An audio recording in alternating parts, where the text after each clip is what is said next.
కొంతమందిలో యాక్చువల్‌గా కొంచెం యంగ్ ఏజ్‌లో ఉన్నప్పుడే వైట్, గ్రే హెయిర్ వైట్ అయిపోతుంటుంది. అసలు కారణం ఏంటి?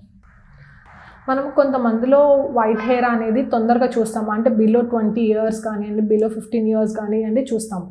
అది ఎందువల్ల వస్తుంది అంటే కొన్ని ఫ్యామిలీస్లో తొందరగా జుట్టు తెల్లగా అవ్వటం అనేది జెనెటికల్లీ ఇన్హెరిటెడ్.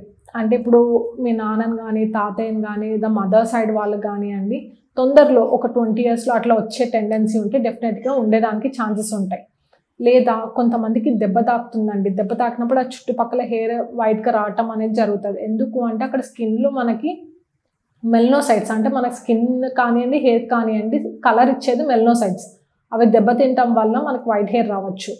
లేదా ఇంకొక కండిషన్ ఉంటుంది, అలోపేషియా ఏరియేటా అంటాము, లేదా తెలుగులో పెయిన్ కొరకడము అంటాము. కొంతమందికి ఆ బిల్ల షేప్‌లో హెయిర్ అనేది ఊడిపోతుంది. మళ్ళీ వచ్చేటప్పుడు వైట్ హెయిర్ వస్తుంది. ఓవర్ ఎ పీరియడ్ అవి డార్క్ అవ్వచ్చు.